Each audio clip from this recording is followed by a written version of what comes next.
Welcome everyone, this is मन्नत official YouTube channel. साथियों, आपकी ये क्लास होगी सीसीएस कंडक्ट रूल्स के रिगार्डिंग। तो सीसीएस कंडक्ट रूल आपके होते क्या हैं, कब ये कंडक्ट रूल इनेक्ट हुए, कब इन्फोर्स हुए, आपके क्या क्या इनके अंडर प्रोविजंस हैं, कौन कौन से रूल्स हैं जो आपको पढ़ने ज़्यादा ज़रूरी हैं, टोटल नंबर ऑफ़ रूल्स कितने देखने को मिलते हैं। तो ये क्लास हमारे निटर टारगेट का हिस्सा है, जिसमें हम असिस्टेंट सेक्शन ऑफिसर और सीनियर सेक्रेटेरिएट असिस्टेंट की प्रिपरेशन करते हैं। क्लासेस हमारी बिल्कुल फ्री होती हैं। टारगेट निटर का बैच है जो हमारा एएसओ एंड एसएससी के प्लस मेंबर्स के लिए उस टेलीग्राम चैनल पे आपको इसकी पीडीएफ देखने को मिल जाती है। तो सीसीएस कंडक्ट रूल से पहले आप सबको पता है 5 क्लासेस हमारी अवेलेबल हैं पोस्ट स्पेसिफिक सिलेबस के लिए। ऑफिस प्रोसीजर्स हम करवा रहे थे आपको, ठीक है। तो 5 क्लासेज आपको ऑफिस प्रोसीजर की देखने को मिली। अब आपको ये सीसीएस कंडक्ट रूल्स का हम करवा रहे हैं बिकॉज तो साथियों, आप देखोगे सिलेबस बहुत ज़्यादा वास्ट है। अगर एएसओ की आप प्रिपरेशन कर रहे हैं, कम वैकेंसी है, सिलेबस बहुत ज़्यादा है। कंपैरेटिवली देखते हैं, सीनियर सेक्रेटेरिएट असिस्टेंट का सिलेबस फिर भी पोस्ट स्पेसिफिक में कम है, लेकिन आपको क्या है, एक स्ट्रैटेजिक तरीके से ही आप पढ़ोगे तो ही प्रिपेयर कर पाओगे, ठीक है। तो चलो स्टार्ट करते हैं क्लास।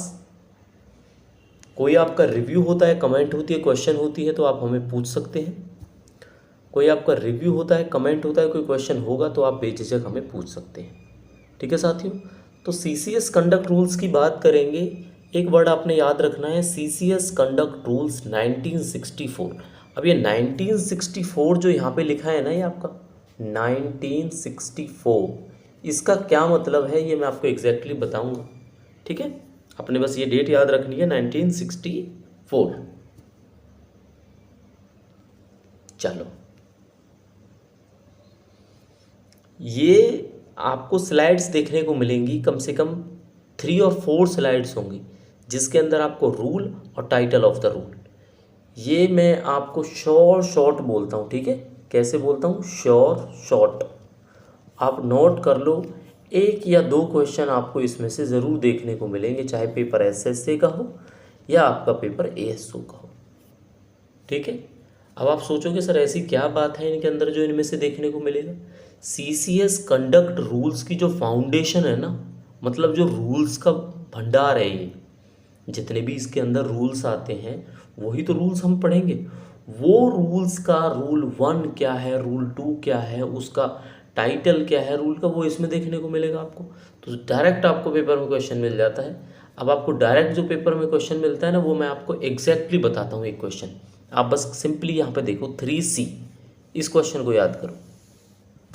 अब क्वेश्चन आपसे किस तरह से पूछा जाएगा, आपसे पूछा जाएगा, as per CCS conduct rules 1964, prohibition of sexual harassment of working women is defined in the rule या सेक्शन, ठीक है। या तो आपको रूल लिखा मिलेगा या आपको सेक्शन लिखा मिलेगा, ठीक है। एसईसी या फुल सेक्शन भी, ठीक है, एसईसी भी मिल सकता है। तो आंसर क्या होगा? आंसर होगा 3C। तो आप बोलोगे 3C में मेंशन है, ऑप्शन ऐसे मिलेंगे 3A, 3B, 3C, 4 या 3। अब आपको कंफ्यूज हो जाओगे कि सर था तो 3, पर 3A था, B था, C था, ये नहीं पता, ठीक है। ये बिल्कुल आपको सोचने की ज़रूरत नहीं है। अटेंटेटिवली इस क्लास में ये सोचो, ये मत सोचो कि सर स्लोली करा रहे हैं, ठीक है। फास्ट भी करा सकता हूँ, 1 मिनट के अंदर करा दूंगा ये पूरी की पूरी स्लाइड आपको। लेकिन आपको क्या करना है, मेरे साथ साथ मैं आपको रिवाइज कराऊंगा, आपने ये लर्न करना है। बिकॉज अगर आपने ये स्लाइड आप एक बार देखोगे, अभी फर्स्ट टाइम अगर आप इस क्लास को देखोगे ना, तो मैं उम्मीद करूँगा आपसे 70% क्वेश्चन के आंसर आप दे पाओगे, अगर इस रूल्स में से कोई क्वेश्चन आता है तो, ठीक है। तो थोड़ा सा टाइम लगेगा, बहुत ज़्यादा रूल्स नहीं है ये, थोड़ा सा टाइम लगेगा। 3 और 4 स्लाइड्स होंगी, वो बस आपको ध्यान से पढ़नी है, ठीक है। तो आई होप आप अच्छे से पढ़ पाओगे। ये देखते हैं अभी। तो रूल 1 क्या कहता है? तो रूल 1 क्या कहता है? रूल 1 कहता है short title, commencement and application, किसी भी रूल का, ठीक है। ये बेसिक सी बात है, कोई भी आप रूल पढ़ोगे, CCS leave rule, CCS conduct rule, CCS leave travel concession LTC, ठीक है, सीसीएस आपके क्लासिफिकेशन रूल्स, सब में रूल 1 जो होगा या सेक्शन 1 जो होगा या पार्ट 1 जो होगा वो क्या होगा, वो आपको उसके डेफिनेशन देगा। ठीक है, definition in the sense title बताएगा कि है क्या, कब कमेंस हुआ और क्या फ़ायदे हैं इसके। ठीक है, तो वो रूल 1 में ही देखने को मिलता है। ये बात को याद कर लेना, आप रट लेना चाहिए बात। रूल 2 या सेक्शन 2 देखने को मिलेगा। देखो, या तो आपको सेक्शन 2 देखने को मिले या आपको रूल 2, बात एक ही है, कंफ्यूज नहीं होना उस बात में। रूल 2 आपको सिंपल बोलता है डेफिनेशंस। इसके अंदर जितनी भी डेफिनेशन आएंगी ना, कि भाई सेंटर क्या होता है, गवर्नमेंट क्या होती है, फैमिली क्या होती है, ठीक है, जो जो भी इस रूल के पूरी पीडीएफ के अंदर, ठीक है, प्लस मेंबर वाली टेलीग्राम चैनल पे हम ये सीसीएस कंडक्ट रूल्स का पीडीएफ शेयर कर चुके हैं ऑलरेडी। ठीक है, तो मैंने उन बच्चों को जो मेंबर है हमारे उनको बताया था कि इस क्लास से पहले आप ये पीडीएफ रीड करो, जितना आपको समझ में आता है उसके हिसाब से आप देखो। तो आपने पढ़ा होगा 2 में आपको डेफिनेशंस देखने को मिलेंगे। ठीक है, अब रूल 1 याद हो गया आपको और रूल 2 भी याद हो गया। रूल 1 में क्या है, टाइटल के बारे में है, उसके कमेंसमेंट के बारे में, इतना भी याद रख लोगे ना चलेगा। रूल 2 में क्या है आपका, रूल 2 या सेक्शन 2। ठीक है, कंफ्यूज नहीं होना बिल्कुल भी, यहाँ पे रूल भी लिखा हो सकता है और यहाँ पे सेक्शन भी लिखा हो सकता है। ठीक है, तो रूल 2 एंड सेक्शन 2 में क्या है भाई, आपका डेफिनेशंस की बात करेगी। अब जो ये 3 है, रूल 3, ये केवल जनरल है। ठीक है, जनरल में क्या क्या है अंदर चीज़ें वो आगे आपको क्लास में पढ़ाएंगे तो आपको पता लगेगा। ठीक है, तो रूल 3 में क्या है आपका, जनरल है। अब रूल 3A की बात करेंगे। 3 तो है ही है, लेकिन 3 के बाद 4 नहीं आएगा, 3A आएगा, 3B आएगा, 3C आएगा। तो आपने जो सीक्वेंस है ना वो ऐसे याद करना है, मैं आपको बाद में बताऊंगा। ठीक है, ये 1 हो गया, 2 हो गया, 3 हो गया, 4 हो गया, 3B वाला 5 हो गया, 3C वाला 6 हो गया, 4 वाला 7 हो गया।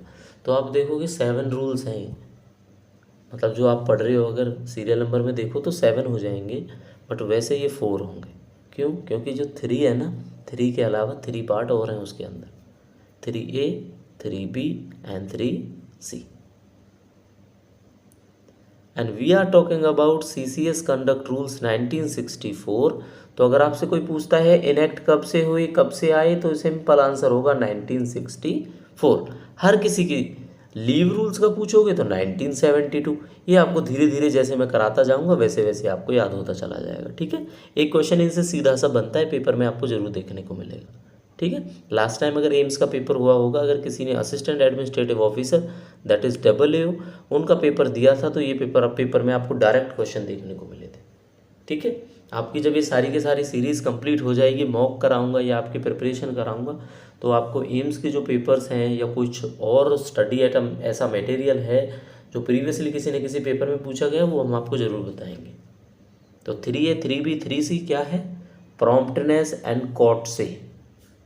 ठीक है, तो ये क्या होता है प्रॉम्प्टनेस एंड कॉट से, ये होता है विनम्रता से बात करनी है आपने। ठीक है, विनम्र हो गए।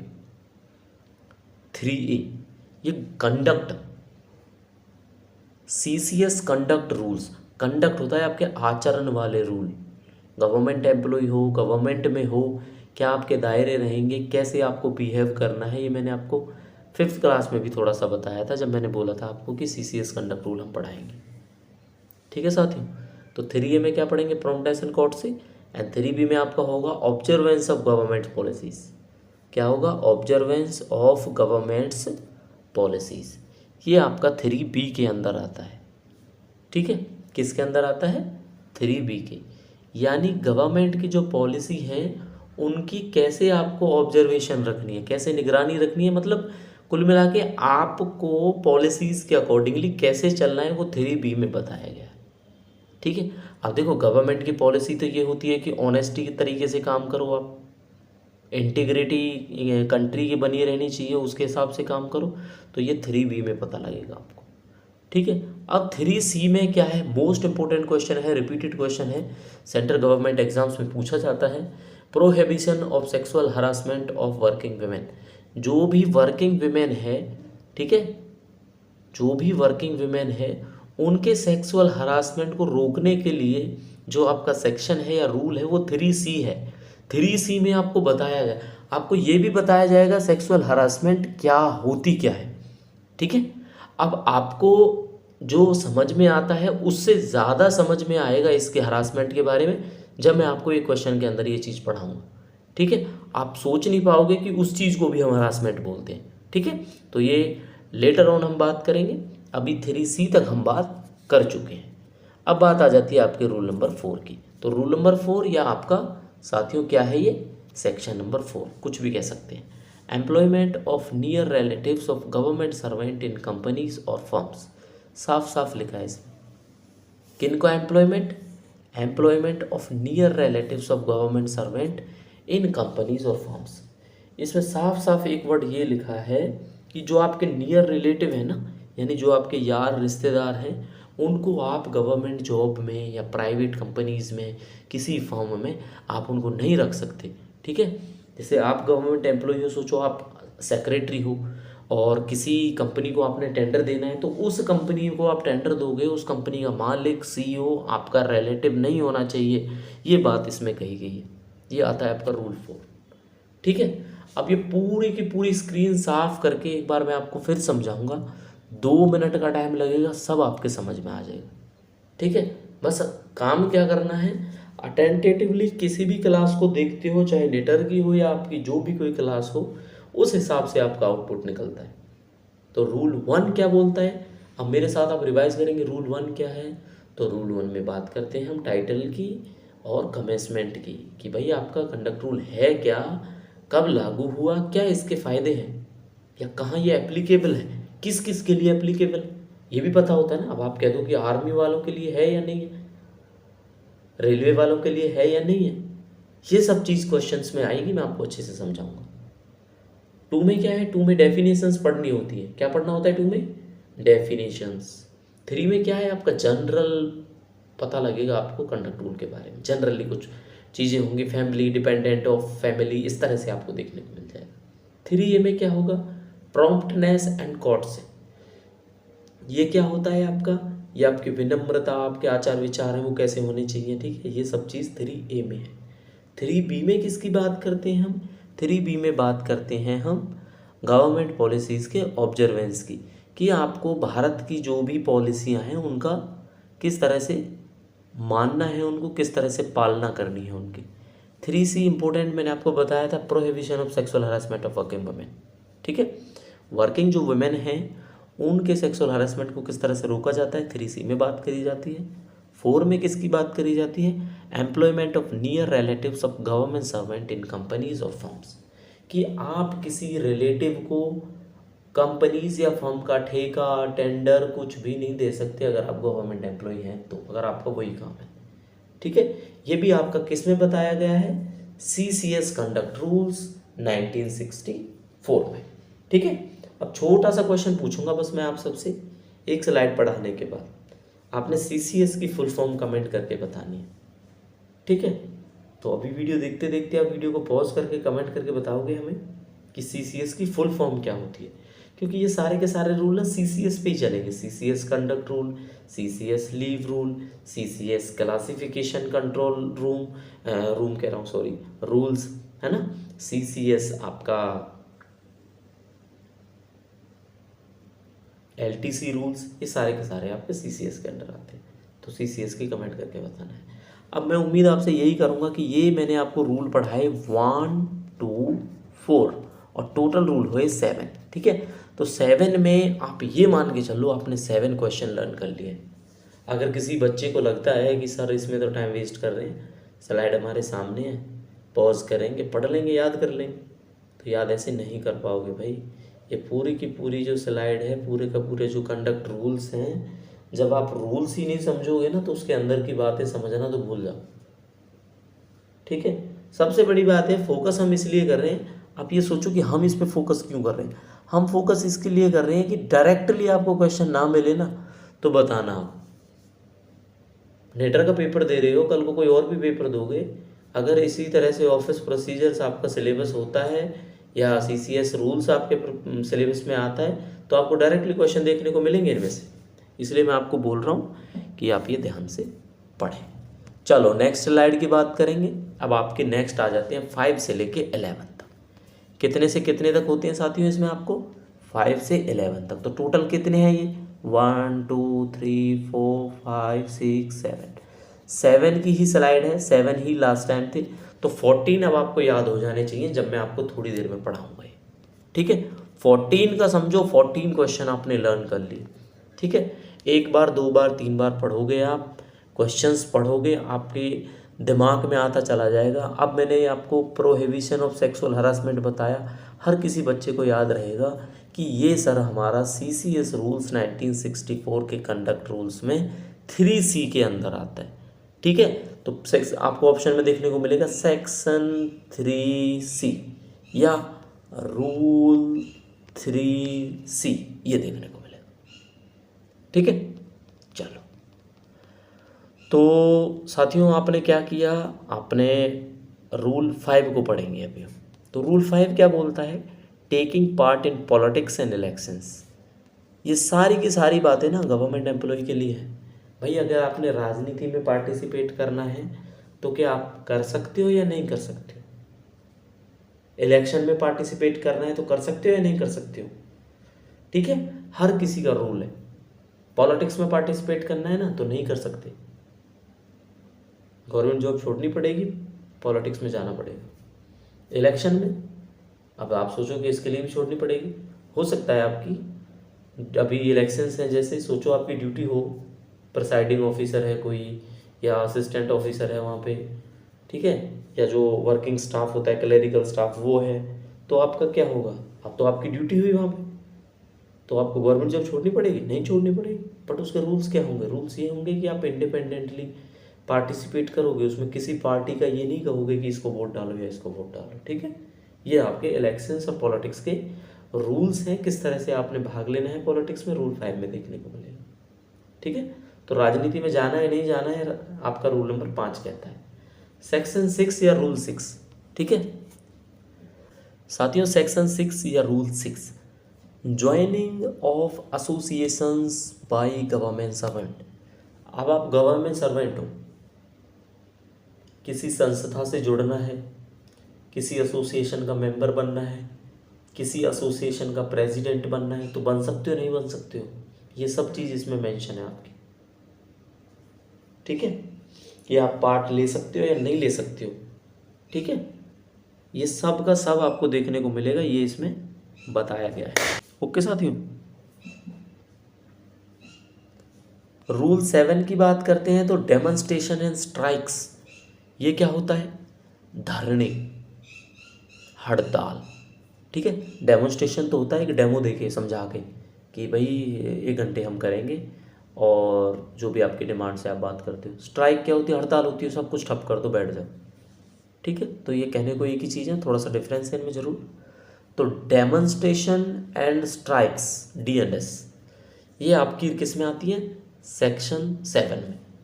ठीक है, तो कैसे याद रखना है? स्ट्राइक 7 ऐसे याद रखो, स्ट्राइक को किससे याद रखो? 7 से, तो सेक्शन 7 में आ जाएगी। ठीक है, चलो नेक्स्ट बात करें, तो नेक्स्ट करेंगे 8 की बात हम। अब देखो rule number 8, connection with press and other media. Connection with press and other media, कि भाई आपका क्या कनेक्शन रह सकता है मीडिया के साथ में, ये चीज़ें बताई जाती हैं। क्या आप मीडिया के पार्टिसिपेंट रह सकते हो जॉब करते करते या नहीं रह सकते। 9th में आता है क्रिटिसिज्म ऑफ गवर्नमेंट, क्या आप गवर्नमेंट की आलोचना कर सकते हो? तो ये तो आपको आंसर पता ही लग गया होगा, नहीं कर सकते। कोई भी गवर्नमेंट एम्प्लॉई रूलिंग गवर्नमेंट उसकी क्रिटिसाइज नहीं कर सकता ऑफिशियली। ठीक है, पीछे से चाहे कोई कुछ भी बोले, रिटर्न में या वैसे क्रिटिसाइज उसको नहीं कर सकता, है ना। तो ये भी बताया गया है। वो यही कहते हैं कि कंडक्ट रूल्स यही बोलते हैं कि जिसकी भी सरकार होगी, आपको क्या है, अपने आचरण ठीक रखने हैं, आपको ठीक बताना है सब कुछ। ठीक है, क्रिटिसाइज गवर्नमेंट को करना है नहीं करना है, ये सब मेंशन है। रूल 10 में क्या है?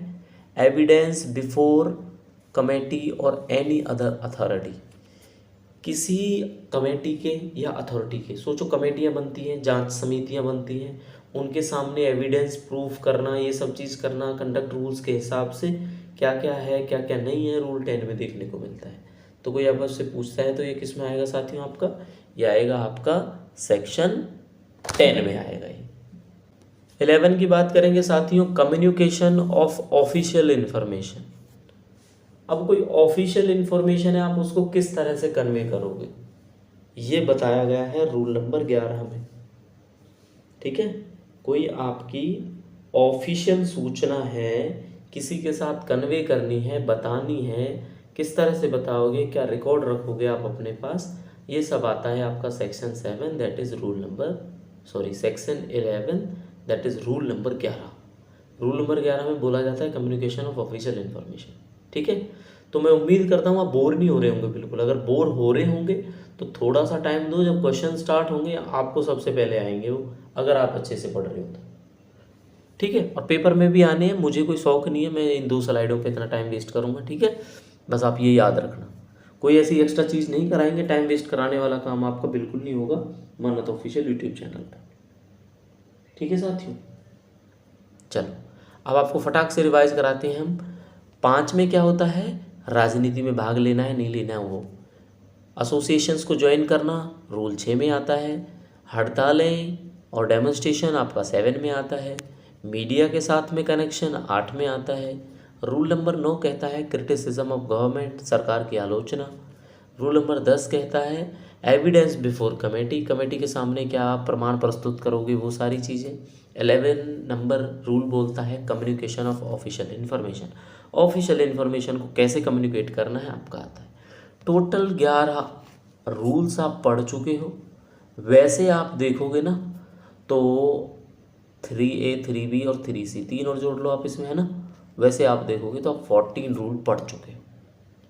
ठीक है, कितने पढ़ चुके हो, 14 रूल। वैसे ऑफिशियली 11 रूल पढ़ चुके हो।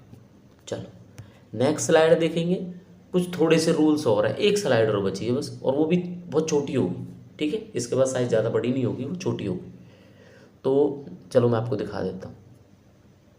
और 22 के बाद 25, टोटल 25 रूल है भाई। हाँ है, चलो थोड़ा सा पर देखो डायरेक्टली आपको क्वेश्चन देखने को मिलेंगे इनमें से। ठीक है, क्या होगा, आपको डायरेक्टली क्वेश्चंस देखने को मिलेंगे, इसलिए थोड़ा सा पेशेंस आप ज़रूर रखो। ठीक है साथियों, रूल नंबर 12 पढ़ते हैं, सब्सक्रिप्शंस। अगर आपको किसी की कोई सब्सक्रिप्शन, समझ रहे हो ना सब्सक्रिप्शन, जैसे हम लोग अमेजोन प्राइम, Z5, नेटफ्लिक्स, इन सब चीज़ों की सब्सक्रिप्शन लेते हैं। ऐसे एक गवर्नमेंट एम्प्लॉय क्या क्या सब्सक्रिप्शन ले सकता है, ठीक है, किस किस को ज्वाइन कर सकता है, नहीं कर सकता, ये सब बताया गया है इसमें। रूल 13 में गिफ्ट की बात है। ठीक है, अब जिन्होंने पहले पढ़ा है उनके लिए कोई बड़ी बात नहीं है, जो फर्स्ट टाइम पढ़ रहे हैं मैं बता देता हूँ, गवर्नमेंट एम्प्लॉई हो ना आप, तो गिफ्ट के भी रूल हैं भाई। 700 रुपये से ज़्यादा, 1500 रुपये से ज़्यादा इतना नहीं ले सकते, इतने को तो आप ले सकते हो। मान लो जैसे इससे ज़्यादा का होगा तो आपको गवर्नमेंट को बताना पड़ेगा ऑफिशियली कि भाई मैं गिफ्ट ले रहा हूँ। ऐसे ऐसे रूल्स हैं, अगर ज़्यादा रूल्स पे आप जाओगे ना। ठीक है, अब मोस्ट इम्पोर्टेंट आपका जो है ना वो आता है डोरी, ये दहेज होता है साथियों। 13A साफ साफ लिखा है, गवर्नमेंट एम्प्लॉई हो दहेज नहीं ले सकते आप, लेने को चाहे ले कोई, बट इसके अंदर बताया गया है। तो इसमें डोरी का जो प्रोहिबिशन एक्ट है वो भी देखने को मिलता है, उसके भी क्वेश्चन मिलते हैं, बट आपको सिंपली याद रखना है 13A होता है रूल नंबर, दैट इज़ डोरी। और एक आपका आता है वो 3C, prohibition of sexual harassment of working women. ये तो बहुत रिपीटेड है पेपर्स में, अगर आपने देखे होंगे ना लास्ट टाइम के, कोई भी पेपर देखा हो किसी का तो आपको पता लग जाएगा इनका। Public demonstration in honour of government servant. अच्छा, कोई गवर्नमेंट सर्वेंट है, उसके ऑनर में, उसके सम्मान में क्या जनता का जो डेमोन्स्ट्रेशन रहता है उसके बारे में बताया गया है। ठीक है साथियों, रूल नंबर 15 में बताया गया है प्राइवेट ट्रेड एम्प्लॉयमेंट नहीं कर सकते आप। ठीक है, कोई प्राइवेट बिजनेस नहीं कर सकते, कोई प्राइवेट नौकरी नहीं कर सकते उस टाइम पे कंकरेंटली जब आप गवर्नमेंट जॉब कर रहे हो। 15A, subletting and vacation of government accommodation. कब आपको आप किराए पे नहीं दे सकते, वो खाली करना है अगर गवर्नमेंट अकोमोडेशन तो उसका क्या रूल है। ठीक है, किराए पे नहीं दे सकते गवर्नमेंट क्वार्टर। अगर आपके पास गवर्नमेंट एकोमोडेशन है तो आप उसको सबलेट नहीं कर सकते, ठीक है। ये सारी चीज़ें बताई गई। रूल नंबर 16 है आपका इन्वेस्टमेंट लैंडिंग बोरोइंग है। ये ट्रेड खेलते हैं आजकल, सब ग्रो कर रहा है इंडिया, है ना। ऑक्टा एफएक्स पता नहीं किस किस टाइप की ऐप्स हैं जो इन्वेस्टमेंट के लिए आती हैं, तो ऑफिशियली आप इनको यूज़ नहीं कर सकते। लैंडिंग बोरोइंग ये वाला काम आप कर सकते हो नहीं कर सकते हो वो सब बताया है इसमें, ठीक है। अगर आप कोई चीज़ परचेज करते हो उसका भी आपको गवर्नमेंट को ब्यौरा देना होता है, उसके भी फॉर्म्स हैं, वो मैं आपको बताऊंगा कौन कौन से फॉर्मेट होंगे जिसमें आपने बताना पड़ेगा कि ये प्रॉपर्टी परचेज कर रहा हूँ मैं, मूवेबल इमूवेबल सबका डाटा देना होता है गवर्नमेंट को, ठीक है। तो ये रूल नंबर आपका 16 था। तो अब चलो मैं फटाक से रिवाइज कराता हूँ। रूल 12 आपका सब्सक्रिप्शन के बारे में बोलता है, 13 गिफ्ट के बारे में, 13 ए इंपॉर्टेंट है आपका डोरी के बारे में बोलता है। रूल 14 आपका public demonstration of government servant. 15 आपको बताता है कि प्राइवेट ट्रेड या एम्प्लॉयमेंट कैसे करना है। 15 ए बताता है आपको subletting and vacation of government accommodation. और 16 बताता है आपको इन्वेस्टमेंट लैंडिंग एंड बोरोइंग इनके बारे में, ठीक है। तो 16 रूल्स हम पढ़ा चुके हैं आपको साथियों। आई होप अच्छे से समझ में आ रहा होगा। तो 5 सेकंड का टाइम निकालो और वीडियो को लाइक कर दो, और आप शेयर करना चाहते हैं दोस्तों के साथ शेयर कर दो। फर्स्ट टाइम अगर कोई व्यूअर है चैनल पे तो चैनल को सब्सक्राइब करना बिल्कुल ना भूलें, क्योंकि नेक्स्ट आपको इन्फॉर्मेशन मिलती रहेगी, इसी तरह की क्लासें आपको देखने को मिलती रहेगी। चलो नेक्स्ट आपको बताते हैं रूल नंबर 17। तो रूल नंबर 17 आपका कहता है इंसॉल्वेंसी एंड हैबिचुअल इनडेटनेस, ठीक है। तो इनडेटनेस क्या होती है आपकी, इंसॉल्वेंसी क्या होती है, ठीक है, और हैबिचुअल इनडेटनेस ये सारा का सारा है कि जैसे दिवालियापन बोलते हैं ना जिसको, जब सब कुछ लुट जाए, ये उसके बारे में बताया गया है। 18 जो मैं थोड़ी देर पहले बोल रहा था, मूवेबल इमूवेबल वैल्यूएबल सारी प्रॉपर्टी का ब्यौरा देना होता है, वो इसके अंदर आता है। 18 ए में क्या है, 18 ए में ये है कि भाई इंडिया के बाहर आप कोई प्रॉपर्टी खरीदना बेचना नहीं कर सकते, उस पर रेस्ट्रिक्शन है। खरीदना बेचना है तो हर किसी में एक चीज़ है, permission of government, permission of institution, permission of department, permission of ministry, ये सब मिलता है। 19 में आपका आता है vindication of act and character of government servant, कि भाई गवर्नमेंट सर्वेंट का कैरेक्टर कैसा होना चाहिए, आचरण कैसा होना चाहिए, किस तरह के उसको कार्य करने चाहिए, किस तरह के नहीं करने चाहिए, 19 में बताया गया है। 20 में बताया गया है कन्वेंसिंग ऑफ नॉन ऑफिशियल और आउटसाइड इन्फ्लुएंस, ठीक है। 21 में बताया गया है रेस्ट्रिक्शन रिगार्डिंग मैरिज, भाई मैरिज का भी लिखा हुआ है, 2 शादी कर सकते हो नहीं कर सकते हो, साफ साफ लिखा है इसमें। कर सकते हो तो किस कंडीशन पे कर सकते हो, ठीक है, ये सब चीज़ बताई गई है। Consumption of intoxicating drink and drug, ये देखो पूछा जाता है पेपर में कि रूल नंबर 22 में बोला गया है कि भाई इनका आप कंजप्शन नहीं करोगे ड्रिंक एंड ड्रग का, अगर आप गवर्नमेंट एम्प्लॉय हो तो, हैं। ऐसा थोड़ी है जॉब पे बैठे हो और इंटॉक्सिकेटिंग ड्रिंक्स ड्रग्स लिए जा रहे हो, पिए जा रहे हो, ठीक है। तो ये रूल नंबर आपका 22 है। पहले भी बताया है, फिर बता रहा हूँ मैं आपको, रूल और सेक्शन एक ही बात है अगर आपको ऑप्शन में देखने को मिलता है तो, ठीक है।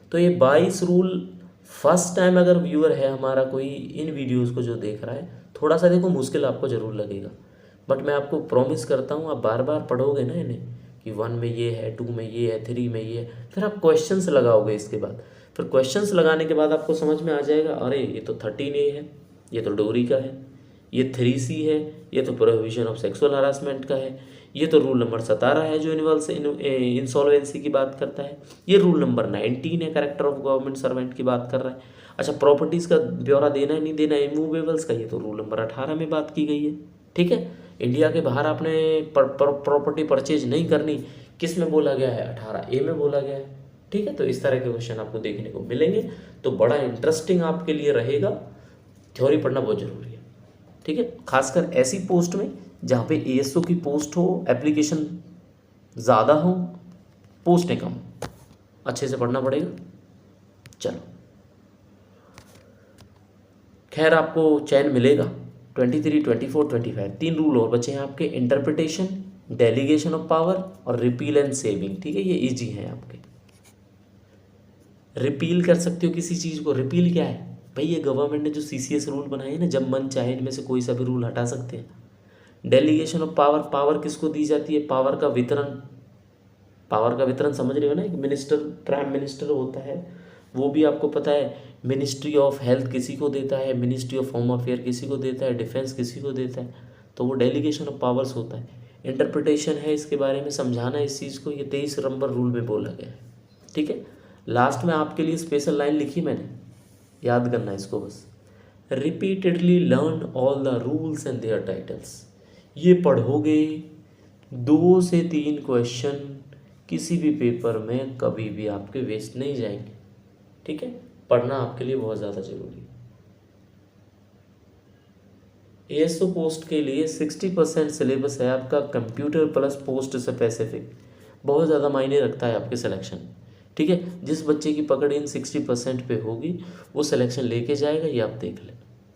ठीक है, मैं ये नहीं कह रहा हूँ आपको इंग्लिश, हिंदी, मैथ, रीजनिंग नहीं आना चाहिए, बट वो एक ऐसा पोर्शन है, वो लगभग 70% आपको आता है, 75% मुझे आता है, 5% आपको आता है, 6% दूसरे बंदे को भी आता है, तो वो लगभग आता है। लेकिन ये 60% भाई उसको आएगा, वास्ट सिलेबस है जो पढ़ेगा। ठीक है, तो ये CCS कंडक्ट रूल की ज़रूरत पड़ेगी, एक क्लास और लाएंगे हम।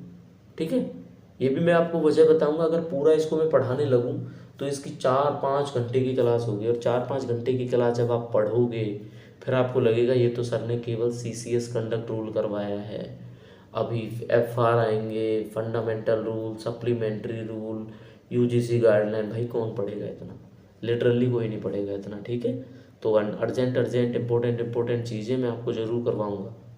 ठीक है, बाकी क्वेश्चन पे क्वेश्चन लगाएंगे, आपकी प्रिपरेशन में कमी नहीं रहेगी। ठीक है, चलो रिपीटेडली आपने लर्न करने हैं ये। अच्छा, आप देखते हैं, अब मेरा भी मन भर गया भाई CCS कंडक्ट रूल्स की थ्योरी पढ़ा के। बहुत ही छोटा सा हिस्सा पढ़ाया मैंने आपको। अगर आप PDF देखोगे ना, जितने भी हमारे नेटा टारगेट के टेलीग्राम वाले बच्चे हैं, ठीक है, प्लस मेंबर हैं जो हमारे, उनको भेजी हुई है हमने ये PDF। तो इस PDF में क्या है, इस PDF का जो पहला पेज है ना, वही पढ़ा है अभी तो मैंने, मतलब जिसमें आपके सारे के सारे रूल्स बताए गए हैं। ठीक है, 1 से लेके 25 तक। वैसे देखो तो आई थिंक वो 21 पेजेस की है ना टोटल PDF, तो 20 पेज तो मैंने पढ़े ही नहीं अभी, या 19 मान लो। बट क्या करना है, MCQ पढ़ो, समझ आएगा आपको। देखो अभी पहला क्वेश्चन आता है, CCS conduct rule comes into force on. अब बताओ आप, 1961, 62, 63, 64, 61 में, 62 में, 63 में, 64 में।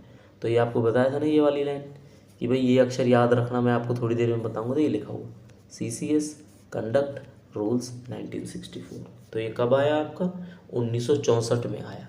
ठीक है, ये आपको आंसर यहाँ पे दिखाई देगा। ठीक है, ये हमारा हो गया राइट आंसर, दैट इज 64। ठीक है, तो एक क्वेश्चन आपको याद हुआ, बहुत अच्छी बात है। पेपर में बहुत इजी क्वेश्चन है, लेकिन नहीं पता होगा तो नहीं कर पाओगे। सेकंड क्वेश्चन देखते हैं, CCS conduct rules apply to, अरे इसमें तो आंसर ही आ गया नीचे। चलो,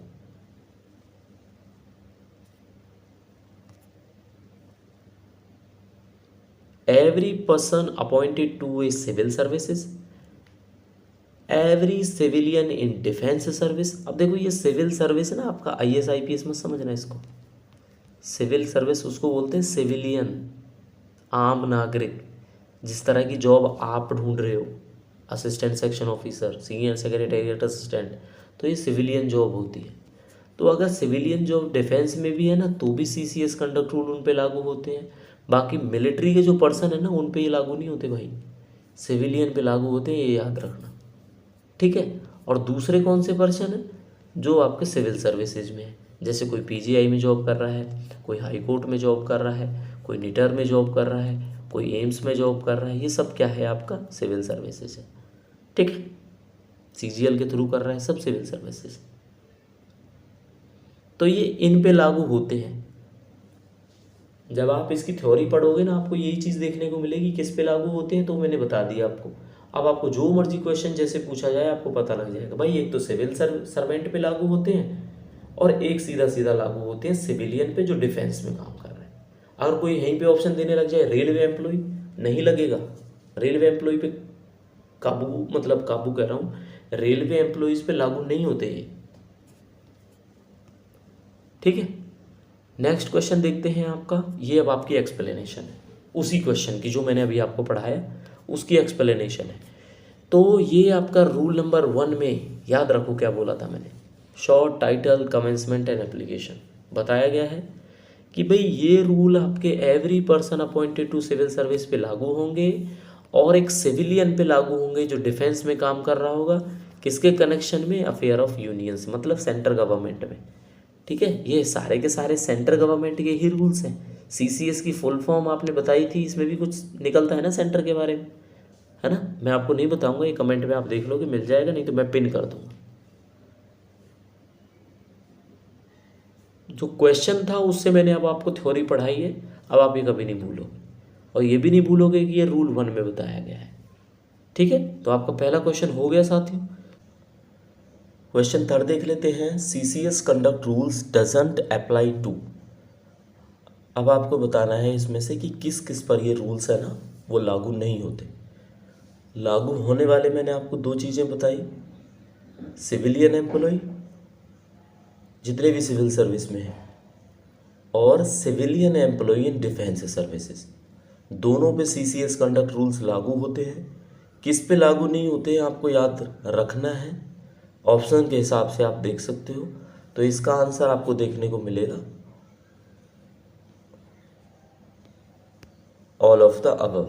अब ऑल ऑफ द अबव के हिसाब से आपको देखना है कि कौन कौन होते हैं। A railway servant as defined in section 3 of Indian railway act 1890। ये आपको लाइन याद रखनी है कि रेलवे सर्वेंट तो होता है, लेकिन आपसे हो सकता है घूम के क्वेश्चन देखने को मिले कि railway servant Indian railways act 1890 के कौन से सेक्शन में डिफाइंड है। तो सेक्शन 3 में बात की गई है इसकी। ठीक है, या फिर पूछेंगे इंडियन रेलवे का एक्ट कब पास हुआ, 1890 में हुआ। ठीक है, a person holding a post in railway board, next आपको देखने को मिलेगा यहाँ पे रेलवे बोर्ड में भी है अगर वो, ठीक है, तो भी उन पे रेलवे के सर्विस कंडक्ट रूल्स लगते हैं, सीसीएस कंडक्ट रूल नहीं लगते। Holding any post under the administrative control of railway board of financial commission, commissioner of railway, देखो financial commissioner of railway, railway board, railway servant, तीनों पे लागू नहीं होते। चौथा कौन सा है, a holder of any post in respect to office the president है। अच्छा, कोई ऐसी पोस्ट जिस पे भारत के राष्ट्रपति अगर कोई स्पेशल ऑर्डर निकाल के बोल दे कि भाई इस पे अप्लाई नहीं होते तो उस पे अप्लाई नहीं होंगे।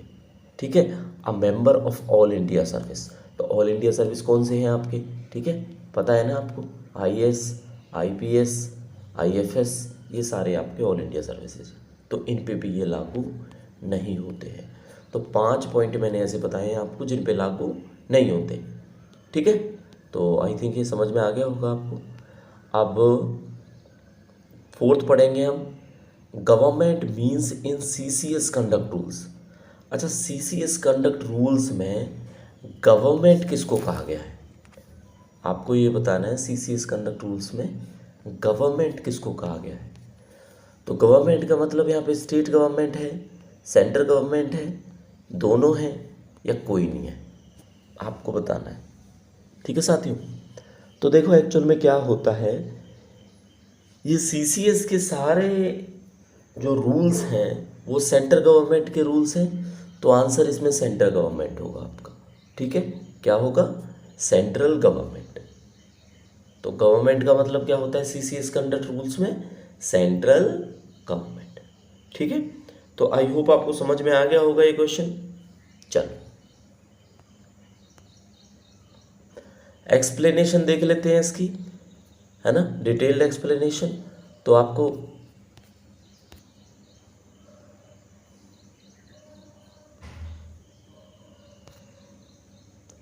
तो साथियों डिटेल्ड एक्सप्लेनेशन देख लेते हैं। As mentioned in CCS conduct rules 1964, रूल 2 अब 2 देखो, 1 तो था टाइटल, 2 था आपका डेफिनेशन। ठीक है, तो आपको पता लगना चाहिए कि ये डेफिनेशन के अंदर आता है गवर्नमेंट, कि भाई गवर्नमेंट का मतलब सेंट्रल गवर्नमेंट है। ठीक है, और जो रूल 2 है उस रूल 2 का पहला ही पार्ट है ये ए, जिसमें बोला गया है कि गवर्नमेंट सेंट्रल गवर्नमेंट होती है। ठीक है, तो आई थिंक क्वेश्चन समझ में आ गया होगा, नोट कर लिया होगा आप सबने। चलो नेक्स्ट देखते हैं साथियों, थर्ड क्वेश्चन, फोर्थ क्वेश्चन है आपका, वैसे थर्ड है, ठीक है, एक क्वेश्चन रिपीट हो गया था। 3A of CCS conduct rule defined about, किसके बारे में डिफाइन करता है वो 3A, ठीक है। अब आपको सारे के सारे सेक्शन या सारे के सारे रूल्स रिकॉल होंगे जो आपने पढ़े थे, ठीक है। 3C पता था आपको, तो 3A भी पता होना चाहिए आपको। तो साथियों 3A क्या है आपका, प्रॉम्प्टनेस एंड कॉर्डसिंग। ये क्या होता है आपका, विनम्रता, ये सब चीज़ जो बताई गई थी इसमें, ठीक है, ये आपका आंसर होगा। अब ऑब्जर्वेंस ऑफ गवर्नमेंट पॉलिसी साथियों 3B होता है, prohibition of sexual harassment 3C होता है, और प्रॉम्प्टनेस ये आपका 3A होता है, ठीक है। तीनों आपको याद रखने, 3A 3B और 3C, ठीक है। क्वेश्चन आप लगाओगे आपको समझ में आ जाएगा। आई होप अब आपको थोड़ा थोड़ा समझ आने लगा होगा CCS रूल्स के बारे में। चलो फिफ्थ क्वेश्चन देखते हैं, ऑब्जर्वेंस ऑफ गवर्नमेंट पॉलिसीज अभी बताया, और आई होप आपको पता होगा और आप फटाक से आंसर लगाओगे इसका, और फटाक से आंसर क्या होगा इसका, 3B होगा, ठीक है। क्या होगा, 3B। ये चीज़ याद रखना, सेक्शन भी लिखा मिल सकता है आपको और रूल भी लिखा मिल सकता है, घबराने की जरूरत नहीं, सेम होता है वो। तो गवर्नमेंट पॉलिसीज़ की ऑब्जर्व करना, ऑब्जर्वेंस करना, मानना, ये किस में डिफाइन है, सेक्शन 3B में, ठीक है। तो आप यहाँ पे देखोगे आंसर आपका 3B हो जाता है। नेक्स्ट क्वेश्चन देखने को मिलेगा, definitions are defined in which of the following of CCS conduct rules. Definitions का जिक्र किस में किया गया है, 1 में, 2 में, 3 में, 4 में। तो 1 मैंने बताया था आपको टाइटल है, इसके एप्लीकेशन है, इस सब चीज़ के बारे में बताया गया। 2 में ही है ना डेफिनेशंस। 3 आपको पता है कौन सा होता है, पता हो कमेंट करके, जनरल होता है 3। उसके बाद 3A 3B 3C, ये सारी चीज़ें आती हैं। तो क्या आंसर होगा इसका, इसका आंसर होगा साथियों सेक्शन 2। तो रूल 2 में बताया गया है कि भाई डेफिनेशंस कौन कौन सी होंगी, ठीक है। मोस्ट रिपीटेड, शुरू से ही बात कर रहा हूँ मैं, पता ही लग गया होगा आपको। क्वेश्चन को पढ़ लो, prohibition of sexual harassment working women, ये आपका साफ साफ 3C में बताया। 3A में क्या बताया गया है, प्रॉम्प्टनेस, याद है ना आप सबको, प्रॉम्प्टनेस एंड कॉर्ड्स, ये हो गया कॉर्ड से। 3B में क्या बताया गया है आपका, ऑब्जर्वेंस ऑफ गवर्नमेंट पॉलिसीज।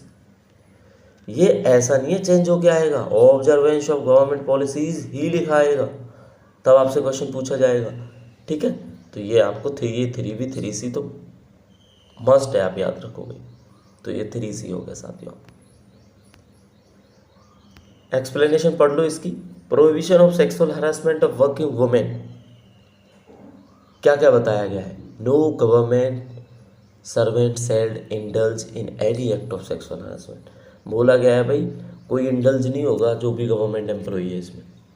दूसरी लाइन में क्या बताया गया है कि एवरी गवर्नमेंट सर्वेंट जो इंचार्ज है वर्क प्लेस का, उसको क्या करना चाहिए, ऐसे कदम उठाने चाहिए ताकि सेक्सुअल हरासमेंट के केसेस देखने को ना मिले। ये दोनों चीज़ मेंशन की गई हैं इसमें, ठीक है। एक तो ये कि गवर्नमेंट एम्प्लॉई को इंडल्ज नहीं होना उसमें, दूसरा क्या है कि भाई अगर आप उस वर्क प्लेस के हेड हो या कुछ हो तो आपको ऐसे एक्शन लेने चाहिए ताकि आपके उस वर्क प्लेस पे इस तरह की घटना ना देखने को मिले, ठीक है साथियों। चलो 8th क्वेश्चन में सबसे बड़ी बात, अब सेक्सुअल हरासमेंट, जो मैंने बोला आपको थ्योरेटिकली पढ़ाते टाइम बोला कि आप सोच नहीं पाओगे कौन कौन से एक्ट इंक्लूड हैं सेक्सुअल हरासमेंट के अंदर, अब आपको वो देखने को मिलेंगे, ठीक है। अच्छा, क्या होती क्या है सेक्सुअल हरासमेंट, डायरेक्टली और इनडायरेक्टली, ठीक है।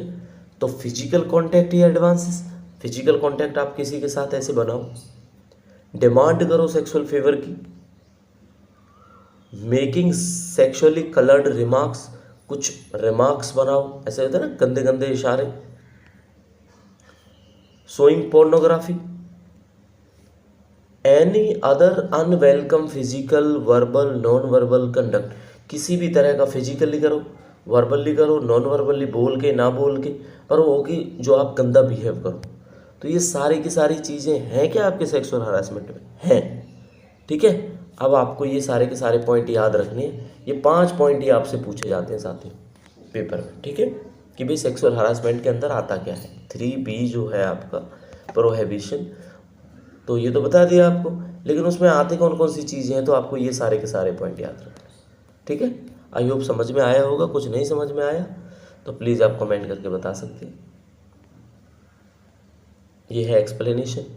तो 3C पढ़ा है ना आपने, 3C का ए पार्ट क्या बोलता है, 3C का ए पार्ट ही ये सारी चीज़ें बोलता है।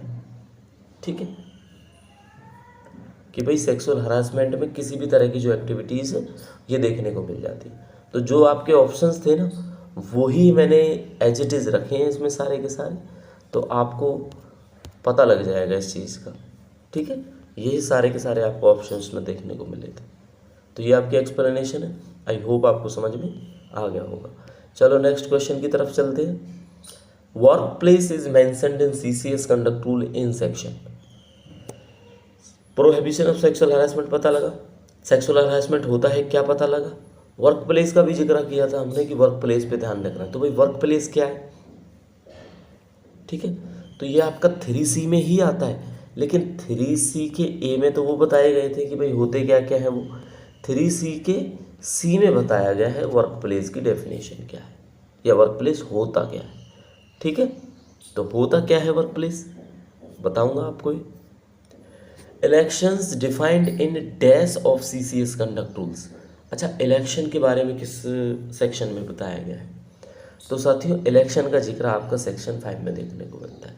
पढ़ा था ना आपने, पार्टिसिपेशन इन पॉलिटिक्स पढ़ा था ना, वो participation in politics and elections. तो इलेक्शन का पूछ रहे हैं ये, तो साफ साफ पता लगेगा आपको सेक्शन 5। ठीक है, वर्क प्लेस में क्या क्या आता है अब देखो आप। Any department, organisation, undertaking, establishment जो गवर्नमेंट के पूरी तरह से या हाफ तरीके से डायरेक्टली या इनडायरेक्टली कंट्रोल में है वो डिपार्टमेंट होगा, या कोई हॉस्पिटल या नर्सिंग होम होगा, या कोई स्पोर्ट इंस्टीट्यूट स्टेडियम कॉम्प्लेक्स होगा, या कोई ड्वेलिंग प्लेस कोई घर मकान वो भी होगा, या ऊपर ABC घर वाले ऑप्शन को छोड़ के ये नहीं होगा, या ये सारे होंगे। ठीक है, अब आप सबको सरप्राइज लगेगा जब आपको पता लगेगा कि आंसर ये नहीं है, answer all of the above. आपको लगेगा सर ये ड्वेलिंग प्लेस भी होगा, तो ये भी होगा। कैसे होगा एक्सप्लेनेशन में बताते हैं आपको। ये देखो, वर्क प्लेस इंक्लूड करता है आपका, ये पहले की पहली लाइन सिंपल है, मैंने वैसी की वैसी ही रखी है। कोई भी डिपार्टमेंट, ऑर्गेनाइजेशन, अंडरटेकिंग जो पूरी तरह से गवर्नमेंट के कंट्रोल में या हाफ तरीके से, या गवर्नमेंट ने ओन किया है उसको, या गवर्नमेंट उसको फंड करती है, जैसे ऑटोनोमस इंस्टीट्यूट्स हैं, तो ये सब के सब वर्क प्लेसेस हैं। ठीक है, हॉस्पिटल्स, नर्सिंग होम भी वर्क प्लेस में आते हैं। एनी स्पोर्ट्स इंस्टीट्यूट, स्टेडियम, इतना ही पढ़ाया था ना, 2 लाइन और भी पढ़ लो आप। स्पोर्ट्स कॉम्प्लेक्स के बाद कंपटीशन या गेम्स वेन्यू, कोचिंग इंस्टीट्यूट कुछ ऐसा, रेजिडेंशियल और not used for training and other activities thereto, वो भी। ठीक है, रेजिडेंशियल ड्वेलिंग प्लेस बताया ना, जैसे कोई फ्लैट्स हैं, सोसाइटी है। एनी प्लेस, इस पॉइंट को याद करना। ठीक है, ये मैंने ऑप्शन में नहीं डाला, आपको समझने की ज़रूरत है। Any place visited by the employ arising out of और during the course of employment. किसी जगह आप घूमने जाते हो ना गवर्नमेंट एम्प्लॉय, तो वो जगह भी वर्क प्लेस होगी। कब? जब आपको ऑफिशियली ट्रांसपोर्टेशन आपके गवर्नमेंट ने या आपके एम्प्लॉयर ने दी है उस जर्नी के लिए। ठीक है, सपोज करो कोई सेमिनार होता है न्यू दिल्ली, आपको चंडीगढ़ से न्यू दिल्ली भेजा गया, तो न्यू दिल्ली भी आपका वर्क प्लेस काउंट होगा। ठीक है, ये नहीं है कि आप चंडीगढ़ में जॉब करते हो तो आपका वर्क प्लेस ओनली चंडीगढ़ होगा। तो ये सारे के सारा क्लाउज है जो डिफाइन किया गया है वर्क प्लेस के अंदर। ठीक है, और कोई ड्वेलिंग प्लेस या हाउस भी हो सकता है, ये मैंने आपको बताया था, ये बस याद रखना। ठीक है, आपको लगेगा ऑप्शन देख के कि यार ये नहीं हो सकता, बाकी सारे हो सकते हैं, पर आपको ध्यान रखना है। क्वेश्चन 12 देख लेते हैं। डोरी प्रोहिबिशन एक्ट एनेक्टेड इन। अब ये बताया था ना दहेज के बारे में, आप सबको पता है 13A में बात की गई थी। ठीक है, नहीं पता है तो आप प्लीज़ याद करेंगे इस पॉइंट को। अब ये प्रोहिबिशन का एक्ट में स्पेशली मेंशन है कि डोरी क्या होता है, तो ये प्रोहिबिशन एक्ट बताना है आपको कब आया था। तो ये आया था 1961 में। कब आया था साथियों? 1961 में। ठीक है, ये आपका एक्स्ट्रा क्वेश्चन है, आपको याद रखना है। क्लियर?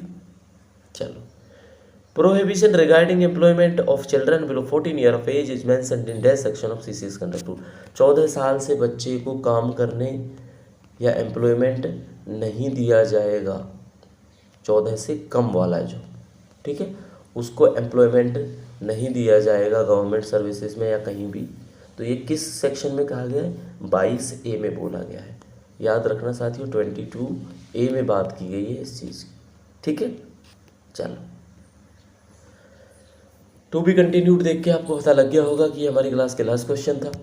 ठीक है, अब साथियों आपको क्या करना है, लाइक शेयर करना है अगर वीडियो आपको अच्छी लगी है तो। कुछ आपके कमेंट्स रहते हैं तो प्लीज़ ज़रूर मेंशन करना। ठीक है, ये सीरीज़ आपको अब MCQ की फॉर्म में ऐसे ही देखने को मिलेगी।